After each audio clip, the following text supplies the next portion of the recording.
бүр амар азгүй генерашн төрчлөө гэж бодож бид нар чинь why одоо яг ингээд нөгөө загнуулаад хүн болцсон. Тэгээд доошоо загнах гээд одоо яг загнадаг юм ирж байна. Яг загнаж болохгүй.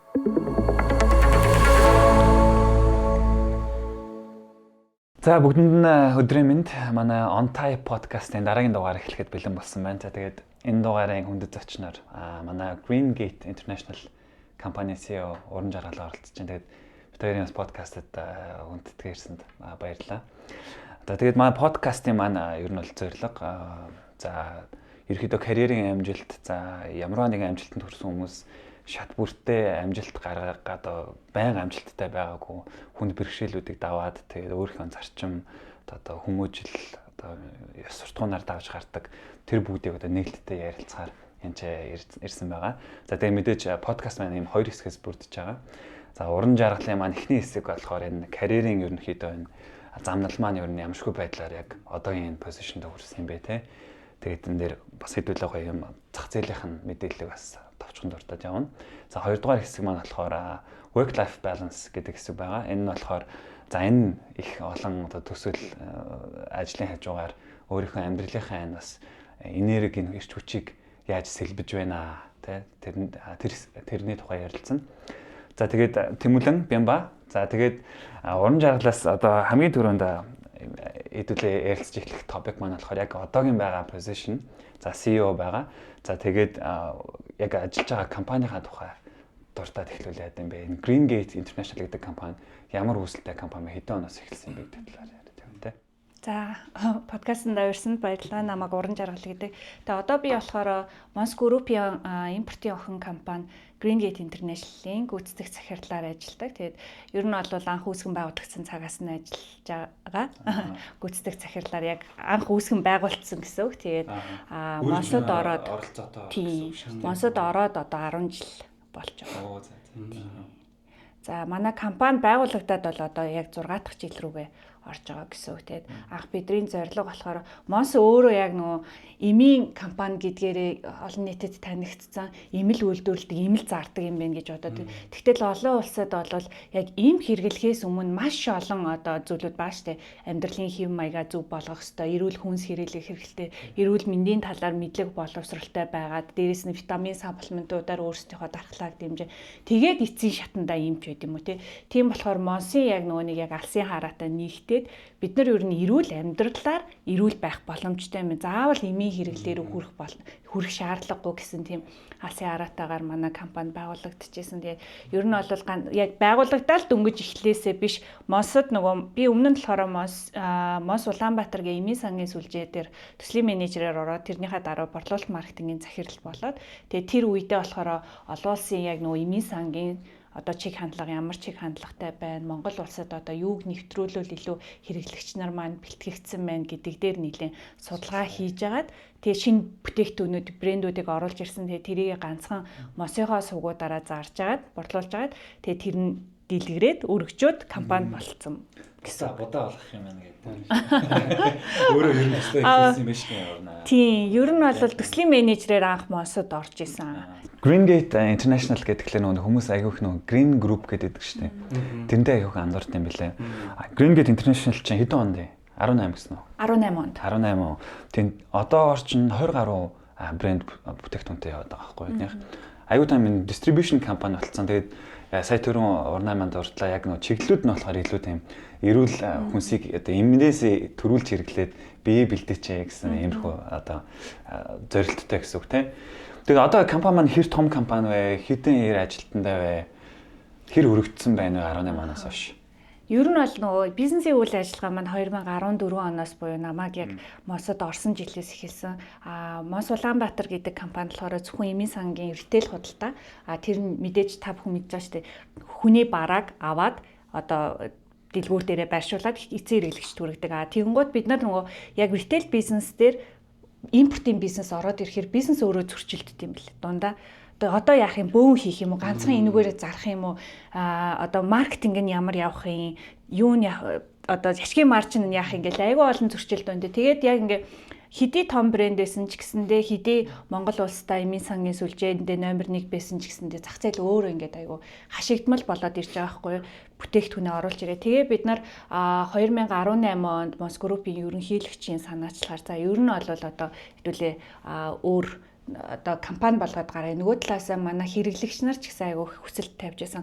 Ганцхан мост байгаад байна. Манай гэрийн ойролцоо мос байхгүй байгаа учраас эсвэл орон нутагт ч гэсэн дахиад дээрэс манай нийлүүлэгч нараас одоо хэдүүлээ мосын брэнд гэдэг нь танигдсан юм чинь гаруул яасан юм бэ гэдэг. Тэгээд нэлээд олон одоо саналуудыг үзээд 2018 онд бид нар яг брэнд менежерүүдээ агуулгынхаа 2 менежертэй нэг жолоочтой ингээ харуулаад тусдаа гарч ирсэн. Тийм. Тэгээд ерөнхийдөө бол гадаад харилцааныхаа албаараа гэсэн үг. Тэгээд гараад өнөөдрийн байдлаар бид нар 110 ажилтнтай болцсон байгаа.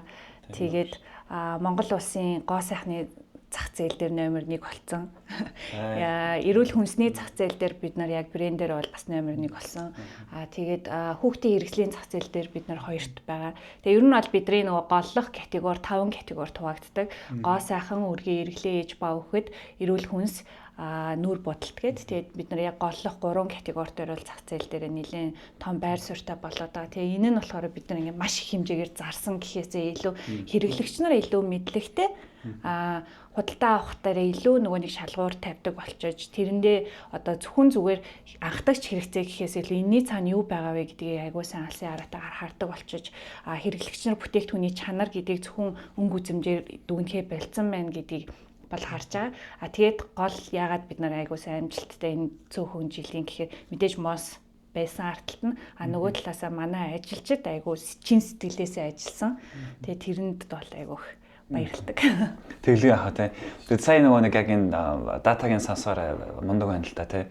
Тэгээд мэдээж том группээс өөртөө тусгаалan гараад тэгээд энэ зөрөгтэй алхмууд хийгээд явж байгаа. Урнагийн их одоо лидершип амар их манлайлал аяга өндөр байгаа. Тэгээд ерөнхийдөө Monos Group-т сая 10 жил боллоо гэдээ ярьжсэн тий. Тэр 10 жил маань ер нь хаанаас эхлэлтэй юм бэ? Урнаа маань ер нь өөрөө яг одоо айлын одоо хэд хүүхдээ тий. Тэгээд энэ карьерийн ер нь бол юу хаанаас эхэлтэй вэ гэдгийг бүр нэг товчхон ингээд зандлуудаа дуртад явбал.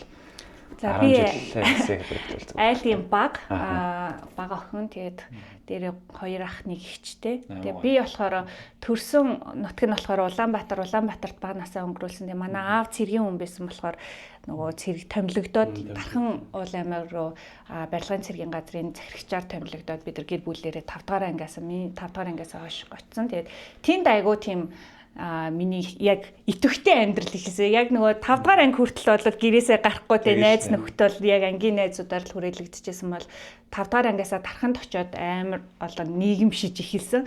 Тэгээ би Тархан уул аймгийн 19 дугаар сургууль буюу Герман сургууль гэж ярьдаг тэрийг төгссөн. Тэгээд төгсөөд айгу тийм тэнэг зоригтой гэдэг юм уу Монголд лав сурахгүй гэдэг. Тэгээд gap year баг ингээд хагас жил аваад тэгээ би Японд очиж бакалавра хамгаалсан. Японы Аз намын хөндлөх сургуульд бизнесийн удирдлага болон байгаль орчингийн 2 хасалсан мэргэжлэр төгсөөд тэгээ яг нөгөө миний дипломын ажил бол юугаар хог дахин боловсруулах. Яа гоё. Тэр нөгөө нэг юу юм уу?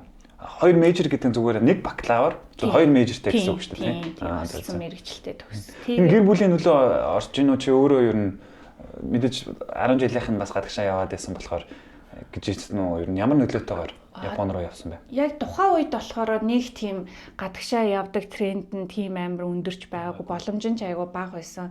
Гэтэ яаж ч юм манай Герман сургууль тэгэд гадаад багш нар заадаг байсан. Тэгэл Монголоосаа гарч үзэх юмсаа босоол ирэхээр л ингээл гадаад орчинд ямар ах бол гэл яг тэр мөрөөдөл одоо юу гэдэг ингээд imagination дээр айгүй хөтлөгдсөн юм Монголд байхаас илүү гадаадд очиод яг ингээл гадаад roommate-тэй байвал яг бол манай ангийнхан бүгд гадаад байвал яг бол гэлээ тэр тийм нэг юм төсөөлөлд айгүй уягдчихсэн. Тэгээд Монголд баймааргүй зүгээр гадаашаа яваад юм сурмаар байна гэдэг. Тэр нь тэгэл нөгөө тэтгэлэг мэтгэлэгч ерөөсөө шийдэгдээгүй ахтал сургуулийн ямар ч тийм тухайн үед чи юу гэдэг вэ нөө шалгалт өгөөд ордог гэсэн шүү дээ.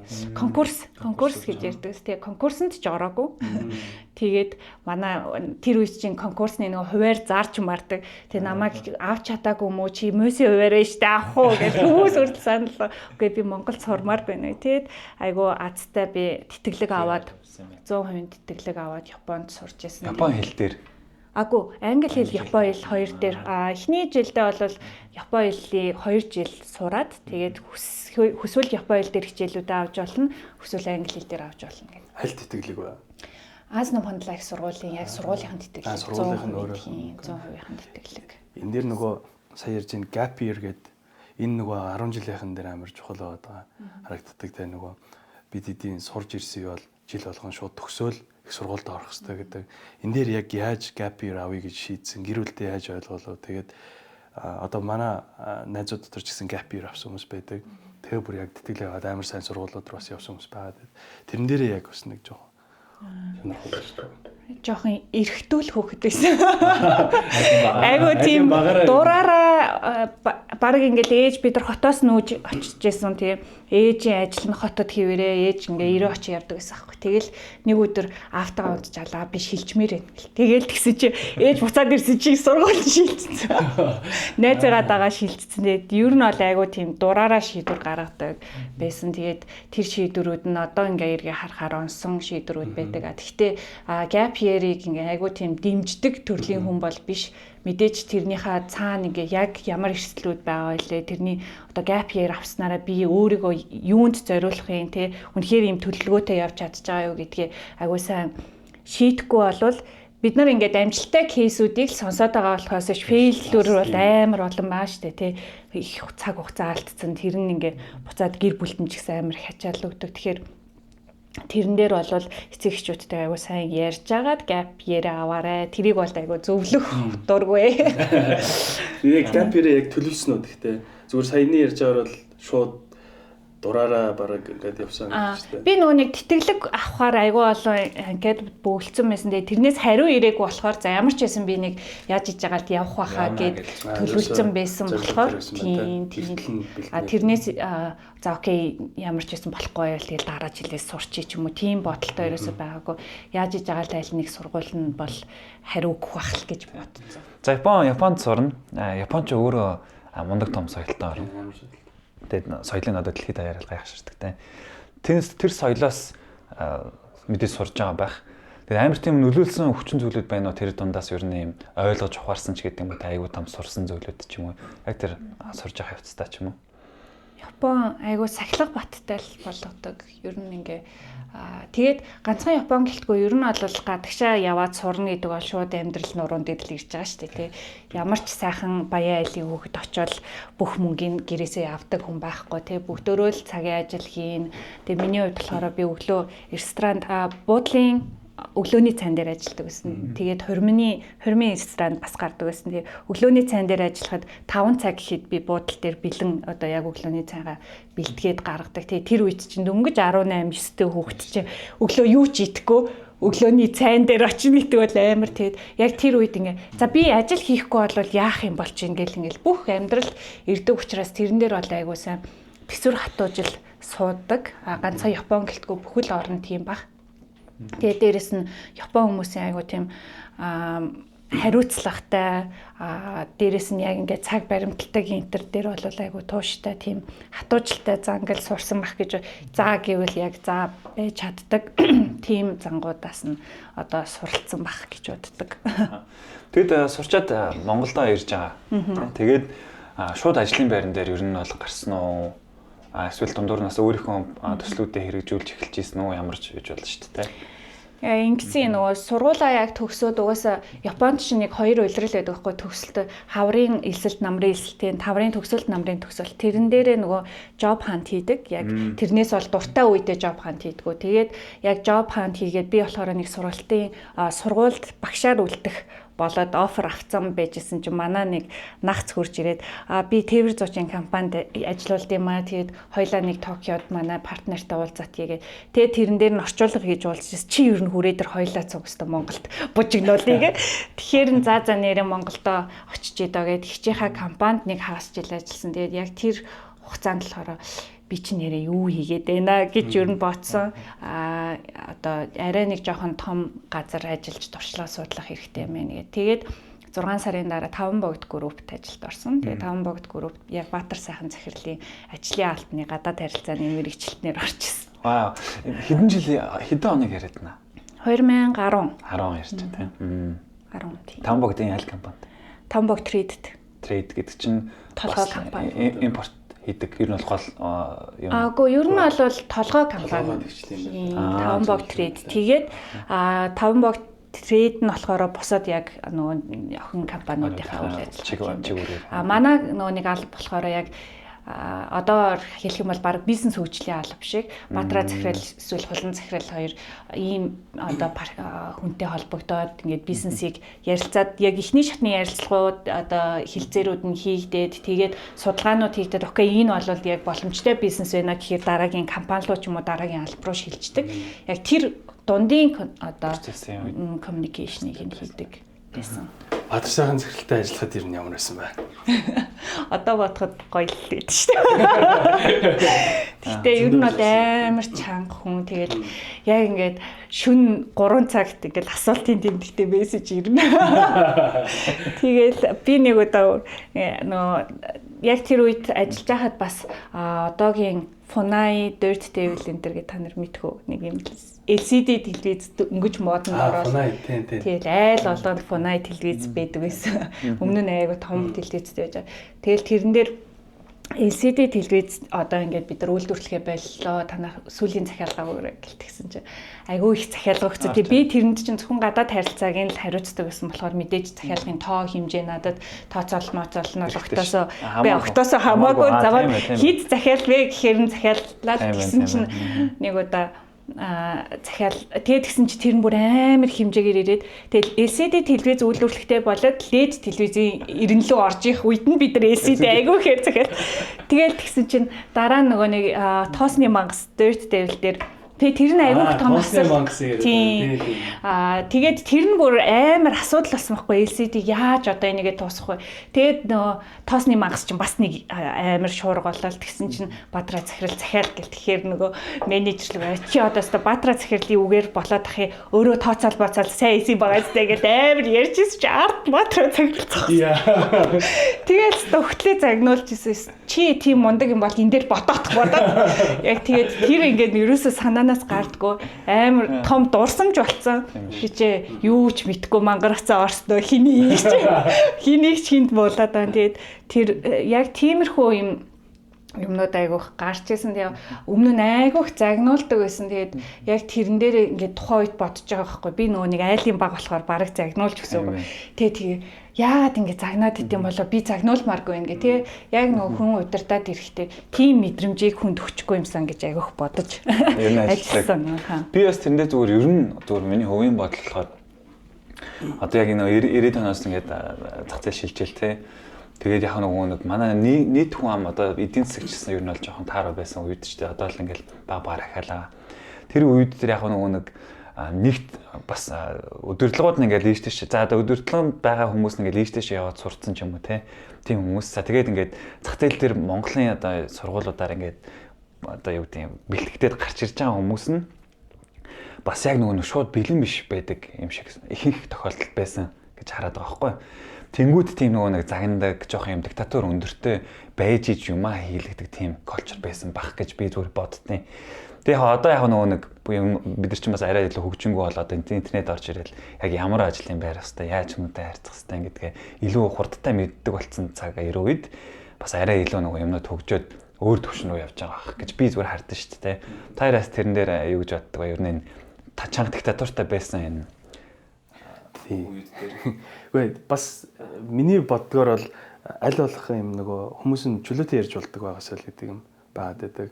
Саяны ярьж байгаа тэр нөө диктатур юу гэдэг дээр бол нэг хэлнэ, хоёр хэлнэ, гурван хэлнэ, дөрөвдөх дээр бол яалтчгүй хүн ингээд ажлаа хийя гэдэг юмнууд бол тавхаас өөр аргагүй. Тэгэхээр нөгөө дэндүү бүх юм дээр ингээд амар гоё нэмсгэлтэй байх хэрэгтэй гэдэг бол нас жоо хотлоо санагдаад. Энийг нэг гол дунд л байд юм бол. Жишээ нь надтай ажиллаж исэн хүмүүс дотор би нэг ч удаа загинж байгаа хүмүүс байгаа. Яа тэгэхээр өөртөө ингээд нэг юм даалгаад өгөхөд амар сайн хийждэг. Миний бодсноос илүү бодоод ороод ирдэг. Тэгээд итгэж болох, даатгаж болох хүмүүс. Тэр хүмүүс төр бол угаасаа загнаад авах шаардлагагүй ажиллая гэв шүү дээ. Яалтчгүй зарим үед бол ялангуяа шинээр орж иж байгаа хүмүүс төр оюутан болоод дөнгөж өгч байгаа оюутан ч юм бол ерөөсө бүх юм мэдчихэж байгаа л орж иж байгаа шүү дээ. Тэрэн дээр бас ингээд яалтчгүй зааж өгөх юмнууд бол гарч ирнэ. Уурал хууч гэсэн гарнаа. Бас ерөөсө ууралдгүй гэж бол асуудал байлаа. Зөв. Тийм. Тэгэхээр та хоёр Z generation уу? Яа, уртаа баярлаа. Аюу заалгаа харагдаж байгаа. Аюу сайн байна. Би бүр амар азгүй generation төрчлөө гэж бодож. Бид нар чинь Y одоо яг ингээд нөгөө загнуулаад хүн болцсон. Тэгээд доошоо загнах гад одоо яг загнадаг юм ирж байна. Яг загнаж болохгүй.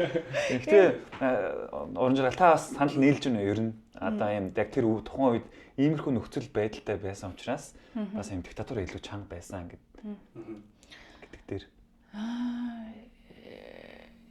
Үгүй баха. Үгүй баха л гэж бодож байна. Яг л адилхан баг эсэргээрээ тийм ч амар мундаг хүмүүс яг сургууль төгсөөд орж ирж байгаа биш ч одоо ч гэсэн тий. Адилхан л юу ч мэдгүй цагаан цаасууд орж ирж байгаа. Зүгээр яг нөгөө ажиллах арга барил ондоо болцсон тэр хүмүүс бид нар бол гадаа ингээд угаасаа зодтолтоод тоглоод өссөн хүмүүс тий. Тэгтэл тэр хүмүүс бол дандаа ганцаараа суугаад тийм нөгөө компьютер тоглоод өссөн хүмүүс л гэж тайлбарлаад байгаа шүү дээ. Тэгэхээр хүмүүсийн нөгөө нийгэм шигүү яг өөрийн гэсэн бодолтой хүмүүс орж ирж байгаа. Тэр хүмүүсийн аашаа игэд тааруулж харьцаж ижил гараас нь юм гаргадаг болцсон л гэж харж байна. Зөв. Тэгээд гой point хэллээ. Тэгээд мэдээж тэр хажуугаар бас нөгөө нэг мундаг поинтууд айгүйх байгаа. Тэгээд зөндөх юм сурсан л ах хүмүүсээс тухайн удирдлагуудаасаа тий. За тэгээд таван богдод хэр удаан ажилласан бэ? Таван богдод би 4 жил ажилласан. Яг таван богдын нөгөө гадаад ажлын албаных нь гадаад харилцааны мэргэжилтнэр бол нийт жил гаруй ажиллаа. Тэгээ би одоо та нар мэдэх бах L'Occitane гэдэг брэнд байдаг шүү дээ. Тийм шүү дээ. L'Occitane брэндийн брэнд менежерээр ажилласан тийм. Тэгээ ер нь бол L'Occitane миний яг карьерийн патыг гаргаж өгсөн бах гэж боддог. Яг тэгвэл өмнө нь бол нөгөө гадаад харилцаа, бизнесийг авч явна, брэнд гэж юу юм, тэрний цаана ямар механизм ажиллаад байгаа, юу болтын гэдгийг бол L'Occitane-аас айгуу сайн суралцсан. Тэгээ анханасаа нөгөө айгуу өндөр одоо босготой брэнд дээр ажиллахаар бусад брэндүүд айгуу easy санагддаг болчихсон юм лээ. Яг тийм нөх. Би энийг асуух гэсэн байхгүй. Одоо би ингээд карьерийн шатаар яваад байгаа шүү дээ. Энэ дээр юм янз бүрийн нөлөөлсөн гинтийн хүчин зүйлүүд амар байдаг.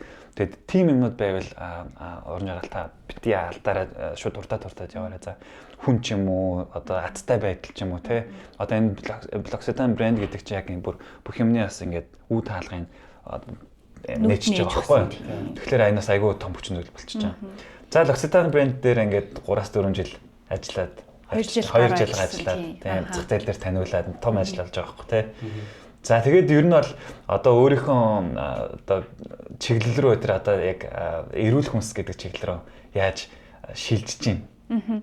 Яг нөгөө L'Occitane дээр ажиллаад би декрет аваад эхнийхээ хүүхдийг гаргаа тэгээ буцаад орохсон чинь миний позишн байхгүй болсон. Өөр хүн хуучин брэнд менежер нь орсон. Тэгээд надад болохоор өөр ажлын байр санал болгосон. Тэгээ тэр нь надад таалагдаагүй. Тэгээд би за ер нь ганцхан 5 богдоор амьдрал дуусчихгүй штэ гэж бодоод анкет бөглөөд Монсод төслийн менежерээр орсон. Тэгээд тухайн үед яг Монс Улаанбаатар эмийн сангийн сүлжээ болохоор дараагийн шатанд очих болсон байна. Одоо бид нар ингээ Монголдо одоо хамгийн номер 1 ч гэсэндээ олон улсад бол эмийн сангийн чиг хандлага шал өөр төвшөнд очсон байна. Бид нар дараагийн алхмыг хийж бидний нөгөө дараагийн одоо зах зээлийн 2 дахь 3 дахьч маань ч гэсэн бид нартай хамт хөгжих юм байна. Тэгээд анх нөгөө судалгаа хийгээд ер нь бол олон улсын зах зээл дээр бол эмийн сан дараагийн шатанда drug store юм уу health and beauty гэдэг хоёр одоо ингээд сонголтоор явд юм байна. Гард юм байна. Ганцхан одоо бол ихэнх нь ингээд 100% бараг имээс хамааралтай байгаа дэсэн чинь одоо дэлхийн эрүүл мэндийн байгууллага ч гэсэндээ ер нь им биш одоо витамин эхэлж уугаад тий өөрсдийнхөө дархлааг дэмж гэдэг байсан бол одоо хүнсээрээ дархлаагаа аваач те заавал нөгөө витаминч биш те эрүүл зөв амьдрахад заавалчгүй витамин ч гэсэн хэрэггүй гэсэн чиглэлийг өгдөг болсон те тухайн үедээ тэгээ за тэгвэл драг стор бол баг тамхи тариач хамаагүй ингээд зардаг штэ те тэгэхээр тэр бол Монголын хөрсөнд бол буухад арай эрт байна Монголын хэрэглэгч нар бол тэрний эсрэг байх баха харин эсрэгээрээ эмийн сан гоо сайхан гэдэг концепц бол Монголд бас хэрэглэгч нар бэлтгэгдсэн байна гэж үзээд тэгээд олон улс руу явж ер нь бол очиж судалгаа хийсэн. Яг яаж харагддیں۔ Ямар хүмүүс ажилтیں۔ Ямар шифттэй байдیں۔ Тэгээд яг хамгийн их борлуулалт хийдэг нь юу юм гээд. Тэгээд тухайн үедээ бол эмийн сан дээр хамгийн анх гоос нүүр бодолтын бүтээгдэхүүн зарж эхэлсэн, борлуулж эхэлсэн брэнд оруулж. Тэгээд тэрний эсрэг бол амар олон хүмүүс байсан. Ялангуяа нөө эмийн сангийнхан бид нар одоо им зархаар бэлтгэгдэж гарсан. Одоо им санал болохоор бэлтгэж гарч хат юу нүүр бодгийн бүтээгдэхүүн наадах чинь зарч чадахгүй гэл тээ. Айгүй олон эсэргүүцэлтүүдтэй тулгарч исэн. Тэгтэл нөгөө олон улсад хамгийн одоо трафик колор чи хүмүүсийг ингээд дууддаг, хүмүүсийн сонирхлыг татдаг лангуу болохоор нүүр бодолтын лангуу гэдэм билээ. Тэгээд байнга тренд нь өөрчлөгдөж идэг, байнга промошн зарлж идэг. Тэгээд нүүр бодгийн бүтээгдэхүүнүүд оруулж ирээд дахиад дээрэс нь төрсөн хүн болгон эмийн сан руу ордог юм байна. Тийм болохоор ээж ба хүүхдийн категори бол айгуу сайн. Тэргээр амар аль. Тэр амар сайн юм тийм. Миний амгаас мэдж байгаа л тэр. Тэгээд дахиад дээрэс нь эрүүл хүнсний категори бол бас эмийн сан дээр одоо ирээдүйтэй. Тэгээд эмчилгээний гоо сайхныг бол эмийн сангуугаар угаасаа төсөөлөх боломжгүй. Хоёулаа ингээ харилцаа хамаарал. Тэгээд анх брэндүүдээ судлаад оруулж ирээд тухайн үед чинь яг компани салахад бол нэг 10 брэндтэй болцсон байсан аль хэдийнэ. 18 уу? Тий 18 онд. Тэгээ одоо бол 25 брэндтэй байгаа. Одоо ер нь Монс дээр сая сонслоо төслийн менежерээр ороод тэгээ явсараад өөрийнхөө төслийг хэрэгжүүлээд гүйцэтгэх болоод гарсан гэдэг. Тэгэхээр энэ ер нь хэр их илбэг байдаг вэ? Одоо яг Монс группт орохыг бодож байгаа хүмүүс байж магадгүй бах. Тэрэн дээр ер нь ийм жишээнүүд нилээд байдгүй. Ер нь саяныхын зүгээр өөрөө ороод ажлын сайн яваад тэндээсээ ингээд шилж таарсан уу? Эсвэл угаасаа байдаг систем нь өөрөө төслийн менежерээр нь авч ажиллуулж хагаад төслийг намжтай болоод ирэх үед нь шууд гүйцэтгэх болгоод явуулдаг системтэй юу?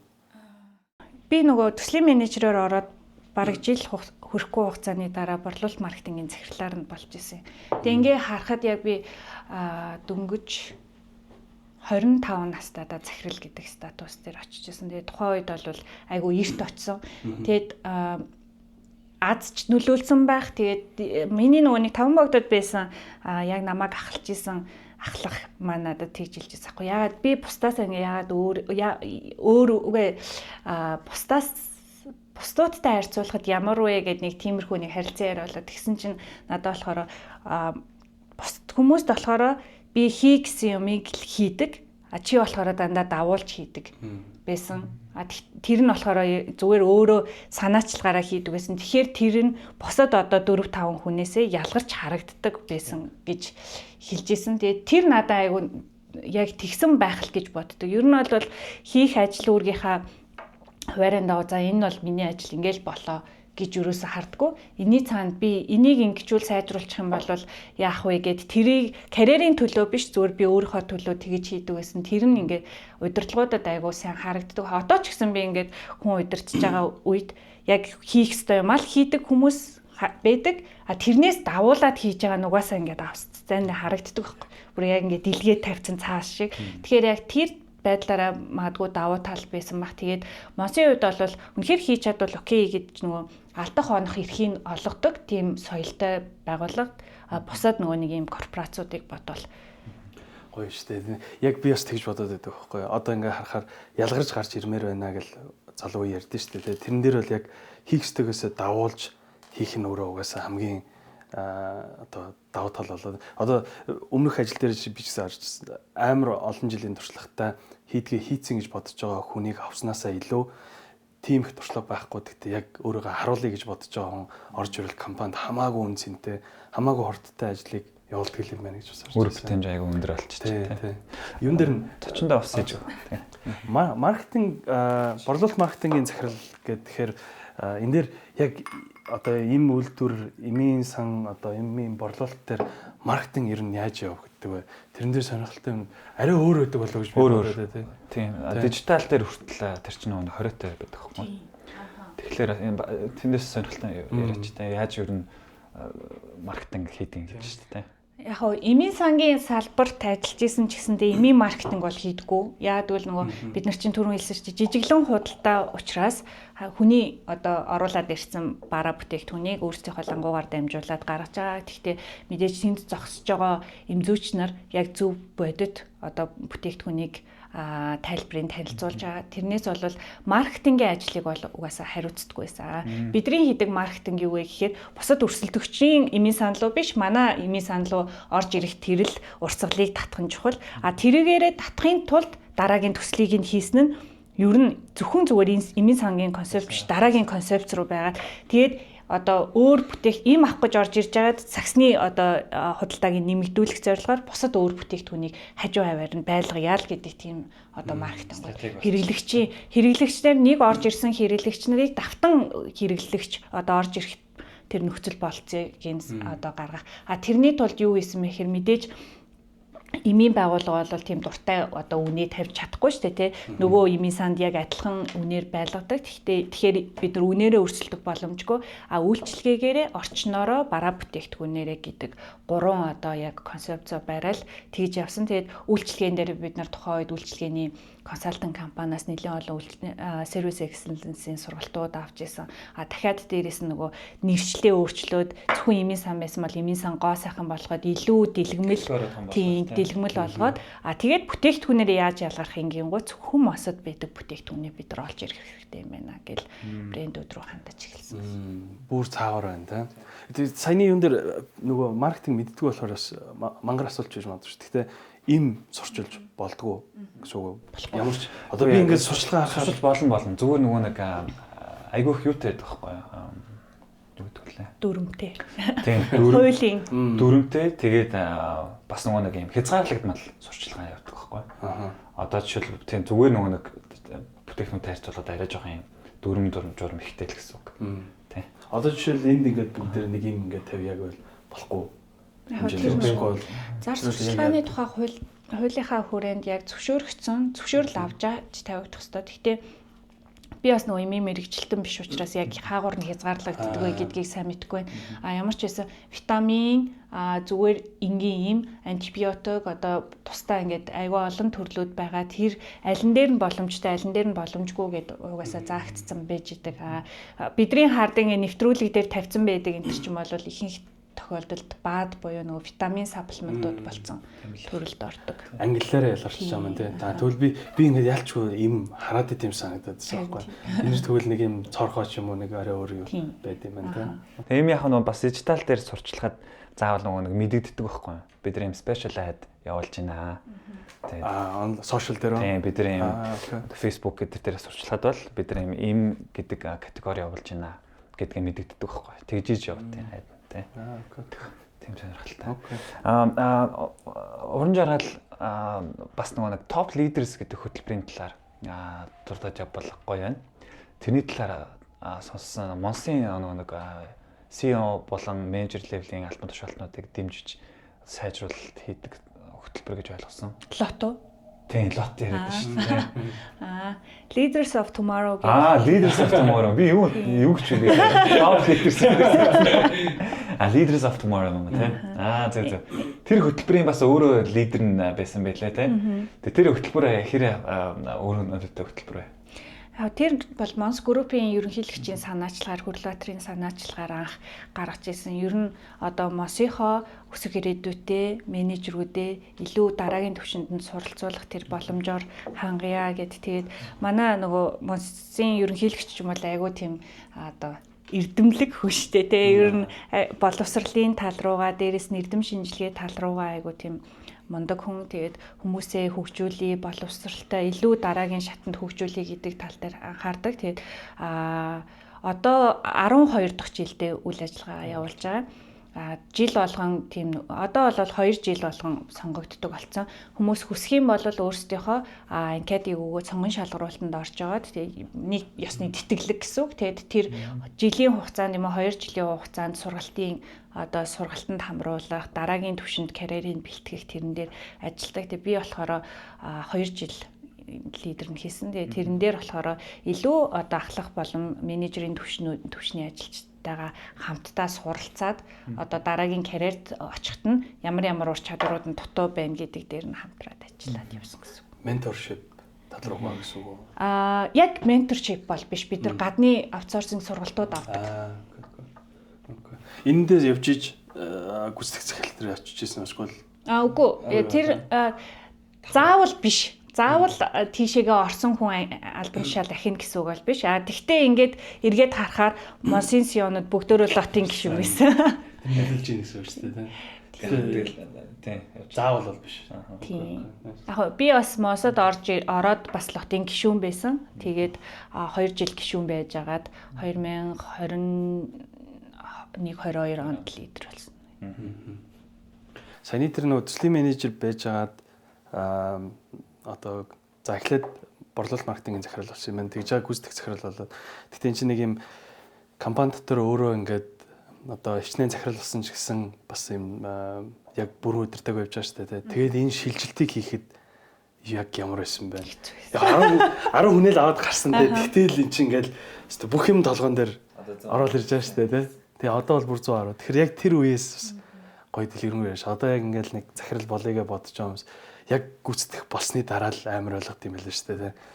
Тэндээс дахиад нэмээ зүгээр дундуур нь авчвал чиний асуултан дээр яг нөгөө нэг бодож байгаа бодлоо нөгөө акшн одоо бодлоо одоо үйл явц болгоно шүү дээ тий.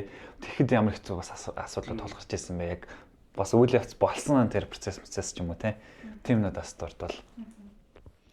Харин яг би тэгж боддоо борлуулалт маркетингийн захирал байна гэдэг бол зүгээр нэг асуудал тий. Зүгээр ер нь бол хэрэлдэж чинь тий. Босоод нөгөө албаныхантайгаа хийх юмаа хийгээл явж исэн. Тэгээд тэгсэн чинь гүйцэтгэх захирал болно гэдэг ч юм бол бүр үнэхээр дараагийн түвшнийх юм байлээ. Ямар ч жижигхэн бай, том бай, тэг бүх асуудал санхүүгийн. Өмнө нь бол борлуулалт бид нар за авч байгаа төсөвтөө тааруулаад бид нар хийх ёстой юм байна. Борлуулалтынхаа төлөвлөгөөнд очих ёстой юм байна. Гэтэл тэрний цаана маш олон юм явж байгаа шүү дээ. Тэгээд гүйцэтгэх захирал болоод би энийх имийн сайндаач бас болоогүй л дээ. Би яг надад тэгж санал тавихаар нь ерөнхийлөгч санал тавихад би за чадахгүй байхдаа л гэж ботсон. За ишиг ингэж яхаар зүгээр ажиллаа өгчий гэж бод. Тэгээд яг багийнхантайгаа уулзсан манай брэнд менежерүүдтэйгээ уулзаа. За ингэж ийна хэдүүлээ яах вэ гэж тэд нар айггүй юм өөдрөөр хүлээж авсан байхгүй. Болно шүү дээ захирлаа. Яг л тэрийг л хүсээд энэ хэдүүлээ одоос та гарвал ганцхан ингээд мосоро биш ингээд айгүй олон боломжууд байна гэд тэрэн дээр надад айгүй том зориг өгсөн. Гэтэл би ганцаараа зүтгээд хизээж хаанч хүрэхгүй байхгүй. Би мундаг байгаад сайн байгаад чамаагүй баг үнэхээр хүсэл тэмүүлэл ирмэлзэлгүй байх юм бол тэгээд бид нар за окей та нар ийм ирч хүчтэй одоо ихтгэлтэй өөрсдөө ихтгэлтэй байхад би одоо яах юм те тэгээд бид нар гарч исэн бараг шийдвэр гараал нэг сар хагасын дараа офисоо түрээсэл гараал гарч исэн те тэр үед бол тэгэл яана бид нар өмнө нь бол тэр цалин мөнгө юу ч бодохдохгүй байгаа шүү дээ те хүмүүсийн тий одоо ямар ч байсан борлуулалтанд хүрсэн хүрээгүй л бид нар цалингаа аваад явж исэн бол за энэ 10 хүний чинь те амьдрал нь бараг надтай холбоотой юм шиг бодоол амар их бодож ирсэн. Цалингийн өгч чадахгүй хэмжээнд ажиллавал яах юм болж байна тий. Бид нар ашиггүй байвал яах юм. Одоо ингээ хэрвээ за ингээ муугар ботход энэ компани дампуурвал энэ хүмүүсийн карьерт юу болох юм ингээл айгүйх тийм эрсдлүүд бодож исэн. Гэхдээ хамгийн одоо сайхан нь бид нар ингээл бараг байгуулагдсан цагаас хойш маш их хурцтай өсөлттэй ажилласан. Тэгээ энэний цаан дандаа яг нөгөө манай анхны 10 хүн бол яг Батаранд байсан тийм. Хамгийн хэцүү юм нь байсан бай. Яг ингэж одоо би яг ингээд өмнө үйл ажиллагаа хариуцсан захирал уурхан дарга ингээд эднэр дээр би ч гэсэн ингээд за ер нь бараг л хийж штэ гэж бодоол явдаг гэсэн бохоггүй. Чин зөндөө нөгөө тайлан төсөв гаргаж ийн гэл амар том юм хийж ийн гэж бодоод байдаг. Тэгж жаад яг гүйцэтгэх захирал дээр очингууд бүр ингээд санхүү ч гэсэн бид мэдж байгаа гэсэн цаана дахиад тусдаа тайлан доторын тайлан гэдэг энэ юмнууд ингээд нийлэнгүүд надад бүр энэ бол тийм нэг хин өссөн орж ирээд хийдэг бас юм биш юм даа л гэж байна. Надад бол хамгийн хэцүү юм тэр санагдчихсан. Хамгийн хэцүү нь сэтгэл зүйтэй л ажиллах. Хүмүүсийн яг тэртээ тэрнгүү би санхүүгийн хүн биш болохоор урдаас нь ороод санхүүгийг хийж чадахгүй те маркетингийн бүгднийг гардаад хийж чадахгүй тэр хүмүүсийг гардаад хийж байгаа хүмүүсийг сэтгэл хангалан ад жаргалтай хүсэл тэмүүлэлтэй хിവэр нь ажилуулах. Ихэнхдээ л бүгд орж ирэхдээ алаад өгье гэж орж ирдэ шүү дээ. Тэр алаад өгье гэдэг тэр сэтгэлгээг нь хിവэр нь урт хугацаанд авч явах нь л айгүй хэцүү. Амар олон одоо тэр хүний гэр бүл, ар амьдралд нь асуудал гарна, ажил дээр асуудал, зөрчилдөөн гарна. Тэр болгоныг calm down хийгээл те. Яг ингээл балансыг барайл. Ээж нь болох үедээ ээж нь болоо. Хич нь болох үедээ хич нь болоо. Яг ярилцсан, орж ирж нөгөөдөл чи уйлна. Тэгэл яг сэтгэл зүйч л байд юм байна. Тэрнээс ингээл амар мундаг анализ хийгээл тайлан гаргадаг та ерөөсөө биш байгаа байхгүй. Тэгээд нөгөө компани чинь яг компани гэдэг чинь хүмүүс л байгаа байхгүй тий. Яг тэрийг бүр тод жишээтэйгээр хэлжлээ. Тэгээс бас ер нь бүр яг амин сүнсийн одоо хүндэд яриад байна л да таяр. Яг нөгөө хүмүүсийн сэтгэл зүйн нэг баг болчих нэг хамтарч ажиллахын сэтгэл зүй бэлтгэх ч юм уу тий. Тэгээд энэ дээр яг одоо ямар алхмууд хийвэл одоо ер нь CEO-нуудад таас өөрийнхөө зүгээр одоо зарчимнууд ч юм уу тий. Тэр мэдэж авсан тийм практик ч юм уу тэрийн юмнуудаас зөвлөл юм санаанд орж иж байгаа юмнууд юу байна те. За мэдээд сайн сонсох бол ингээд хэрэгцээ скил болмоо ур чадвар болмоо те. Тэрнээс гадна Би бас нэг юу асуучих. Гүйцэтгэх захирлын үед компани дээр болж байгаа бүх асуудлыг нэг бүрчлэн сайн мэддэг үү? Мэдэх гэж хичээдэг. Бүгдийг мэдэх гэж хичээдэг. Манайх гэхдээ хаач 25 хүнтэй. Тэгэхээр хамаагүй жижиг юм дээр. Энд бас миний дараа нэг асуух юм 10 хүнээс 100 хүн л шилжих надад хамгийн хэцүү санагдчихсан. Тэгэхээр яг 25 талаа хахад бол ер нь баг бүх юм мэдэх гэж ер нь бүгдэнд нь ордог. Тэгтээ орохдоо дандаа ахлахуудтайгаа л уулздаг. Нөгөө ахлахынхаа өдөрж байгаа хүнтэй нь шууд очиж даалгавар маалгар өгдөг. Яг тэгэхээр ер нь миний нөгөө юу яадаг шүү дээ 10 хүн л өдөрдох боломжтой шууд өдөрдох. Тэрэндээ яг бодоод яг ахлахуудтайгаа л бүх юм яриа авчдаг. Тэгээ манай ахлахууд доошоо босд хүмүүстэй яриад. Тэгэхгүй бол тэгжил өдөртөх юм байна гэж би харж байна тий. Би болохоор харин компани дээр угаасаа томрох тусмал асуудал нэмэгдэн асуудал маш их байгаа шүү дээ тий. Тэрийг би угаасаа дангаараа мэдэх боломжгүй. Ямар ч боломжгүй байхгүй. Тэр асуудлыг хэн мэдж байгаа гэхээр ажилтан мэдж байгаа тий. Тэр асуудлыг ил болгох тэр нөгөө нэг юм одоо орчныг бүрдүүлж өгч чадсан манай компани амар том амжилт гэж хардаг. Бид нар аруулаа байхдаа нөгөө жижигхэн 50 м квадрат оффист бүгдөө суужсэн. Тэгсэн чинь л ингээд бизнес маань цэцэглээд өргөжөөд. Тэгээ за оффистаа багтахаа байлаа хэдүүлээ яах вэ гэд. Тэгээд бид нар хамгийн анхныхаа байгуулагдсныхаа 1 жилийн дараа анхны ретритэ хийсэн. Тэгээд яг бүх ажилчдаа очиод тэрэлжээд бид нар 1 хоног байсан. Тэгээд тэрэн дээрээ ингээд компанийнхаа SWOT анализыг хийгээл тухайн үед бол айгу хамгийн анхны удаач учраас алдсан онцгой юмнууд байгаа. Гэхдээ тэгээд бид нар нөгөө нэг бусад албаас шүүмжлээд гэхдээ айгу эргээр за энэ алба дээр ийм асуудлууд байна шүү ингэж энийг ингэж сайжруулж зүгээр ингээд ажилчид өөрсдөө асуудлаа төвшүүлээд тэрнийхээ гаргалгаануудаа гаргаж ирээ. Тэгээд бид нар ингээд 3 багт хуваагдаад мөрөөдлийн оффисоо зурсан байхгүй. Тэгээд за офис дээр ямар байрлал өсөж гинэ гэдгсэн чинь бүгдөө залуухан хүмүүсээс болохоор хүүхдийн цэцэрлэгтэй болмоор байна. Тэгээд унтдаг баймаар байна. Тэгээд ийм баймаар тийм баймаар нэг ажлын уян хатан цагийн системтэй баймаар байна энэ төр нэлээд тийм мөрөөдлийн листүүдээ гаргаж ирээд тэгээд бид нар анхныхаа офисыг нөгөө нэг том офисоо тогтчулж орохдоо хүүхдийн болонтой унтах амрах хэсэгтэй гаргаж ирсэн. Тэгээд тэрийг би юу хизээч хүүхдийн цэцэрлэгтэй ч юм уу хүүхдийн одоо хэсэгтэй байлгах гэж би бол ерөөсөө төсөөлж байгаагүй бодож байгаагүй. Тэгтэл ажилчид өөрсдийнхөө дуу хоолойгоор гаргаад ирэнгүүт бид нар боломжуудыг судлаад тэрийгэ хэрэгжүүлсэн. Тэгээ яг тэрнийхээ дагуу одоо манай компани бүр яг соёл болоод ирсэн компас гэдэг нэртэй бид нар 10 сараас 11 сарын хооронд бол яг тэрийгэ хийдэг. Ретритэ хийгээд ретрит хийх болгондоо өмнөх жилээ дүгнээд дараа жилдээ энэ албан дээр ямар сайжруулалт одоо яг жишээлбэл хүний нөөцийнхэн суучаад санхүүгийнхнийхаа талаар ярьдаг байхгүй. Тэр нь надад таалагддаг, тэр нь надад таалагддаггүй. Тэр чинь сайн байлаа шүү те. Тэгээд эренгуут санхүүгийнхандаа өгчин санхүүгийнхэн маань харж агаад за энэ бол нөө нэг шийдвэр гаргах процесс гэдэг шүү дээ. Энэ бол санхүүгийн хувьд боломжтой юм байна, цаг хугацааны хувьд боломжтой юм байна. Одоо ач холбогдлын хувьд бол боломжтой юм байна гэдгээ шүүж агаад дараа жилийнхаа төлөвлөгөө гаргадаг. Тэгээд ирэхээр би бүх асуудлыг мэдэх шаардлага болчихж байгаа байхгүй. Тэгээд яг дараа жилдээ бид нар сайжруулалтуудаа улам сайн хийгээд явдаг.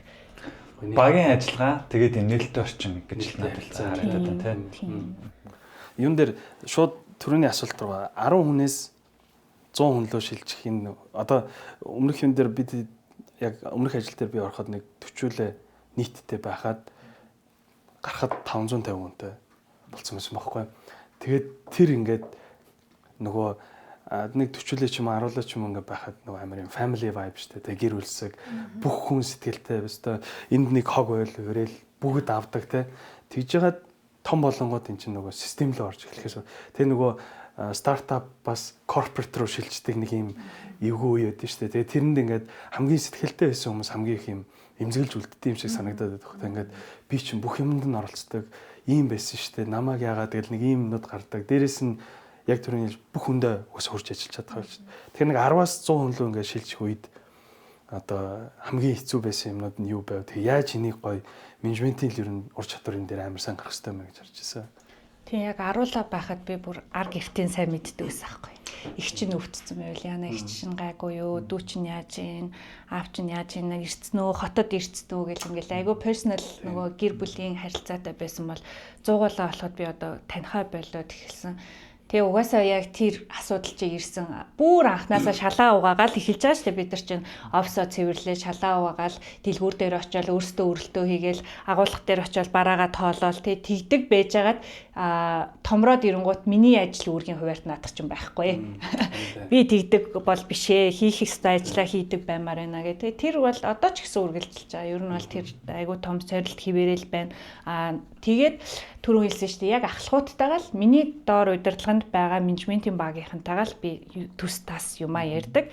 Тэгээд тэр хүмүүс доошогоо өөрийнхөө одоо ахлах менежерүүдтэйгээ яриад тэрэн доошогоо ингээл яг л аргатын системээр тэгжиж л бид нар яг бүтээмжтэй ажиллаж чадж байгаа. Тэрнээс бол өстой тэрэнд нь ч ороод энд нь ч ороод нэг одоо менежер дээр очиж би нэг яриад тэх юм бол угаасаа өрөхгүй л дээ. Менежер авч өөрөө ажилд нь ороод идэх хүмүүс байдаг те. Тэр менежер нь гарлаа гэмэд гахаад. Аюу гой сэтгэд хүнд чинь. Би бас одоо яг нөгөө эхний хагас дээр зах зээлийн бас трендүүдийг асуухгүй өнгөрүүлмээргүй байна.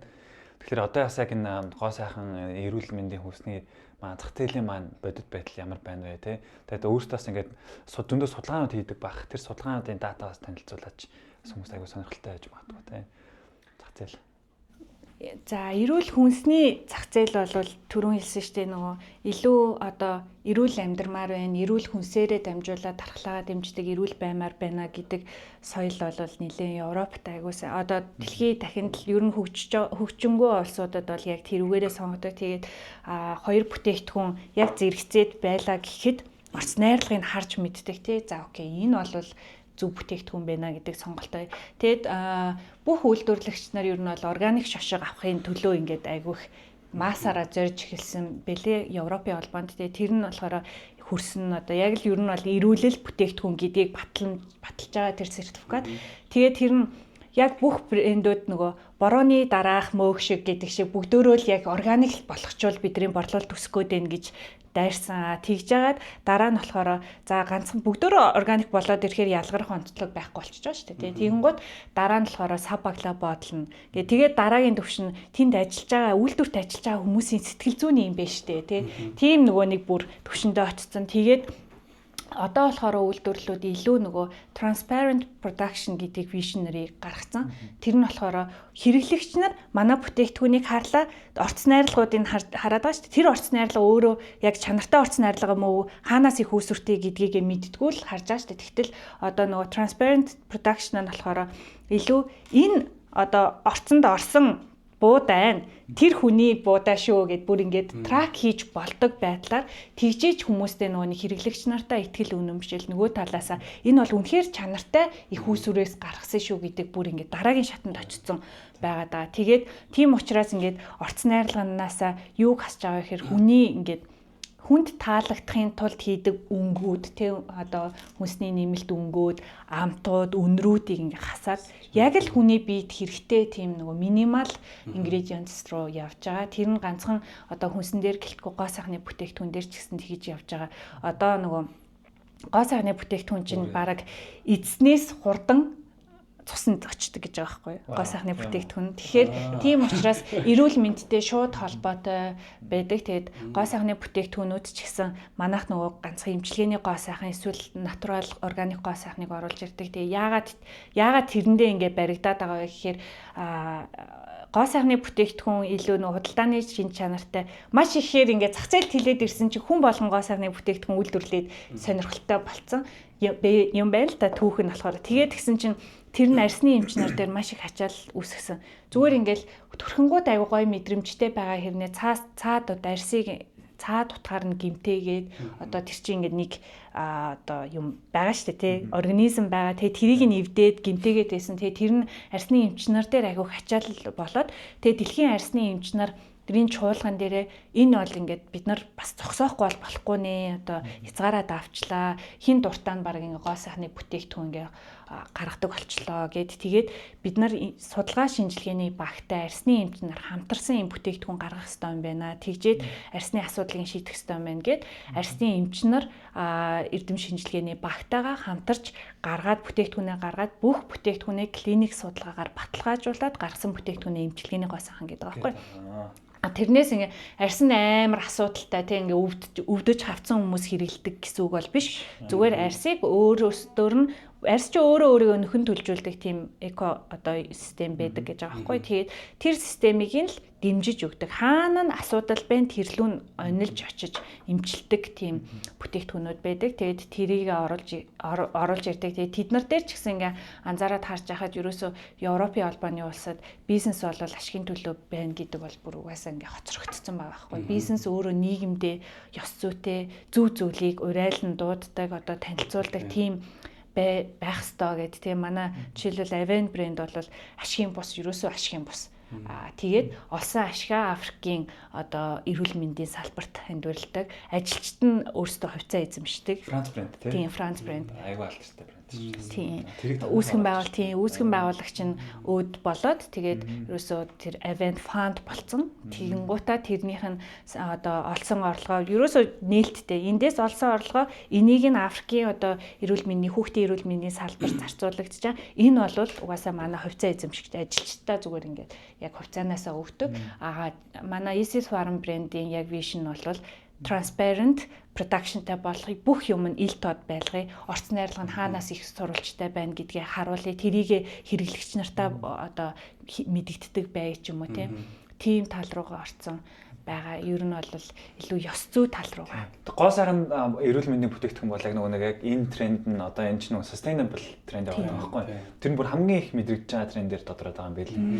За тэгээд яг Монголын зах зээл хэр хүлээж авч байна. Ер нь хүмүүс тийм болчихжоо тий. За тэгээд хоёрт нь гэх юм бол энэ яг гоо сайхан одоо энэ эрүүл мэндийн бүтээгдэхүүний тоо байна зах зээлийн ерөнхийдөө нэг тиймэрхүү борлуулалт хийгддэг гэж хэлдэг ч юм уу тий. Тэрнээс Монголын эрхлэгч нар одоо бол харьцангуй гайг болчихлоо. Тэрэнд бас манай компани хувь нэмрээ оруулсан байх гэж боддог. Бид нар брэнд ярихгүйгээр 3 жилийн турш яагаад органик гэж ярьсан. Айгүй олон хамтарч ажилтдаг одоо бидний мэддгээр инфлюенсерүүд гэдэг дээ шүү дээ тий. Инфлюенсерүүдэд бид нар брендийн нэр хэлэхгүйгээр яагаад органик чухал юм бэ гэдгийг л хэлээд өгчих. Тэгэх юм бол манай бүтээгдэхүүний ч борлуулалт нэмэгдэнэ. Бусад одоо органик бүтээгдэхүүн импортлдог хүмүүсийн ч борлуулалт нэмэгдэнэ. Би нөгөө анх компани байгуулагдаад номин дээр очиод захиралтай нь уулзж байсан байхгүй манайх ингээ органик бүтээгдэхүүн одоо энэ чинь эрүүл мэндэд ээлтэй гэдгсэн чинь захирал нь юу гэж хэлсэн бэ гэхээр харин тийм ээ органик гэхээр монголчууд ерөөсөө мэдгүй болохоор дандаа ингээл жоохон байж байгаа л ангуунаас арчигдчихдаг. Ер нь бол айгүй олон фейл болсон органик импортлогч нар бүтээгдэхүүн импортлогч нар би мэднэ гэд хэлсэн байхгүй. Тэгээ тэрэн дээр тэгэхээр бодож байгаа байхгүй би ганцаараа хичээгээд манай брэнд ганцаараа мундаг байгаад нэмэргүй юм байна. Зах зээл хэрэглэгч нар органик гэдэг ойлголтыг мэдэхгүй байх юм бол бусад брэндүүд фейлдэд ах юм бол биднэрт ашиггүй юм байна. Тийм болохоор ер нь бол органик бүтээгдэхүүн импортлогч нароо ч гэсэн дэмжиж яагаад органик энэний цаана ямар шалгуур үзүүлэлт ямар одоо юу байдیں۔ Тэ одоо шалгуурууд дүрм журмууд байдгийн гэдгийг монголчуудад танилцуулж иж тэр нь ингээ массаараа категори өсөж иж манад ашигтай болж байгаа. Хэрэглэгчтэй. Тийм хэрэглэгч нараа. Тэгээ бид нар 3 жилийн туршид яагаад органик бүтээгдэхүүнийг сонгох ёстой, ямар шошго, ямар зурагтай байдгийг гэдгийг ярьсан. Одоо харьцангуй бид нар бараг хугацаагаач хардггүй л авдаг байсан шүү дээ. Дээхийн үед тийм шүү дээ. Нэрээ тийм хугацаа бүр байдгүй байсан шүү зарим дээр нь. Тэгээд аваад байдаг байсан. Тэгэхээр одоо бол харьцангуй орц найрлагыг нь хардаг болсон. Өмнө нь бол Монголд нөгөө бүтээгдэхүүнээ Монгол үйлдвэрлэлээр гаргахангуудаа тэрийг органик гэж тавьдаг байсан нь одоо бол харьцангуй бас хуульчлагдчихлаа тий. Яг органик гэдгийг баталдаг болсон. Тэгэхээр эн чинь өөрөө хуулаараа бас Монголынхоо одоо үйлдвэрлэгч нарыг хүртэл нөө хаваасаа шийрлж байгаа юм. Тэгээд тэр чин тэр хүмүүс тэр одоо үйлдвэрлэгч нар маань ч гэсэн за олон улсад ийм бам Монголд ч гэсэн ийм тренд гарч ирж байгаа юм чи бид нар тэрнтэйгээ одоо хүл нийлүүлэх ёстой гэд үйлдвэрлэлийнхаа чанарыг одоо бүтээгдэхүүнийхээ орцон хайрлага чанарыг дээшлүүлээ явж байгаа нь зах зээл дээр айгу тийм эрүүл өсөлтийг бий болгож. Тэр том зах зээл. Органик бүтээгдэхүүн бол маш бага. Одоо Европод бол хүнсний бүтээгдэхүүний борлуулалтын 30% нь органик борлуулалт байдаг. Тэр нь өөрөө одоо органикийг анх гаргасан Европ хүртэл өөрөө 30% дээр л очиж байгаа байхгүй. Тийм. Монгол бүр бага л гэсэн. Монголд бол 2-3% ч хүрэхгүй. Тийм жижигхэн. Тэгэхээр бид нар илүү нөгөө нэг айгуу сайн тэрний ач холбогдлыг магадгүй нэг жоохоо илүү төлж байгаа төлбөрийн цаана ямар их утга учир ач холбогдол яваад байгаа. За байгаль орчноо марти тий. Ядчил эрүүл мэндэ бодоод органик бүтээгдэхүүн хэрэглээч гэдэг тийм дадлыг хэвшүүлэхээ зорио явж байгаа. Эмчилгээний гоо сайхны зах зээл бол дэлхийд бас л 5% ч хүрдэггүй. Тийм. Вау. Тэгээд тийм үү. Айгуу сонирхолтой ингээд сонсохоор тийм орнол би айгуу болоод амар лах гэж бодож байсан. Бага юм байна тийм. Тэгэхээр нөгөө илүү коммершиалууд нь бол стил бид нар болохоор ингээд таниулах гад айгүйх дуу хоолойгоо өргөд байгаа байхгүй яа. Тэгтэл яг нөгөө бусад бүтээгдэхүүний хувьд бол дуу хоолой өргөх шаардлагагүй жишээлбэл чупс байна тий. Хинч одоо зүгээр л ингээд талах шиг гарч идэг. Бид нар тэр нэг бүтээгдэхүүнийг борлуулахын тулд цаана нь айгүйх ажил явж байгаа.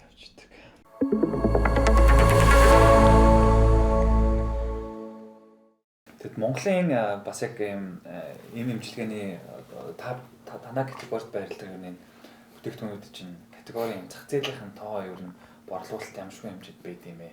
Хэр том зах зээл юм бэ?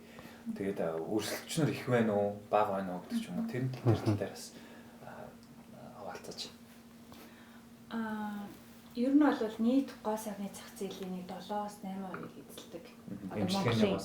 Монголын хувьд бол тэг манай компанийн хувьд бол тэр зах зээлийнхаа 80%-ийг эзэлдэг. Тэгэхээр яг нөгөө өөрөө эмчилгээний гоо сайхан чинь айгу шинэ категори түрүү нэг ойлголт нь яагаад гарч ирсэн бэ те тэр болохоор шин тэгтээ маш хурдцтай өсөж байгаа категори. Яагаад гэвэл хүмүүс хэрэглэгч нар одоо илүү ялангуяа ковидоос хойш бол нэлээд нөгөө орц найрлаганд анхаарал хандуулдаг болсон.